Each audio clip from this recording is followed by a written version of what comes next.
Joining me now is broadcaster Craig Foster and New South Wales One Nation leader Tania Mihailuk. Hello to both of you. Happy Friday. Here we are again a week later. Thanks for joining us.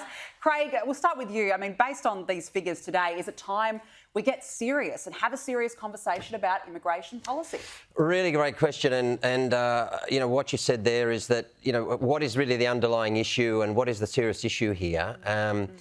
In my view, everyone who's talking about this and only about migration and blaming the housing on that only really should do so, if we're being fair, if they're really committed to solving the housing crisis. Right. So, you know, we've got a lot of people now saying, you know, that all of these numbers of people coming are a big problem, and you know, that's putting further pressure on housing, and that may well be right. It's undoubtedly right. But the question is, have those people been advocating for, you know, a solution to housing? I mean, we've had that conversation in the last probably 6 months, I think, in Parliament. Anyone who's now talking about this and saying, well, this is putting all pressure on Australian families and all this stuff, hopefully, to be consistent, what they should have been doing is saying, we have to solve it. I mean, the fastest rising section of Australia who's becoming homeless is over 50 age women. Which is shocking. Which is absolutely shocking. So are we going to solve it as a country or not? And the thing about, I heard from the person there, I read the comments, the person from, I think, Institute of Public Affairs, they said it's putting pressure on housing, roads and hospitals and all these things. And my question is, I say, listen, that's fantastic that you raised all that. How are we solving those things? You know, like, I think it's ridiculous that here in Sydney, for example, you know, every second road that we go on, we're paying tolls. You know, the hospitals and the Medicare system, you know, every time we talk about putting dental and things that every Australian should have access to for free, in my view, we back away from that. But now we say that, OK, well, you know, the people coming into the country are the big problem. Actually, the problems are the problem.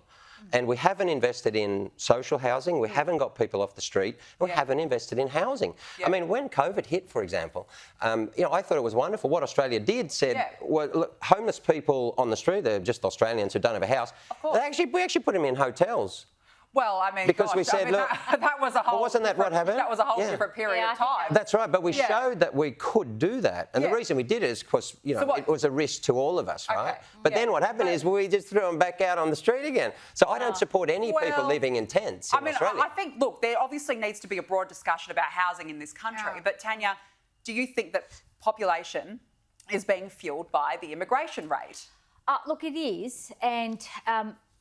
Look, there has not been any mandate for Big Australia, okay? The problem is, though, and it's interesting that point made earlier, that it was Kevin Rudd, the last record of arrivals in January was in January 2009, when Labor was a first-term Labor government back then. We're back again now, aren't we? History repeats itself. Here we are. Labor in its first term under Albanese is also now putting, you know, the up and ante when it comes to migration levels. I accept what Craig's saying. The problems already were there. Of course, we know that, right? We are in a housing crisis. So why would you take more migrants in this current climate? Last year, Albanese amended the National Housing Accord in August, okay, from 1 million houses to be built in the next 5 years to 1.2 million. He did so at a time when the Masters Builders, the Housing Industry Association and a plethora of other associations said to him, we cannot meet those targets, and we certainly can't meet those housing targets in the next 24 to 30 months.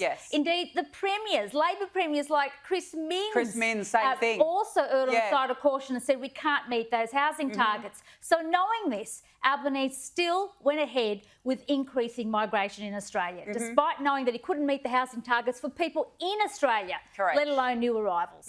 Well, it doesn't make sense. So the left doesn't know what the right is doing right now.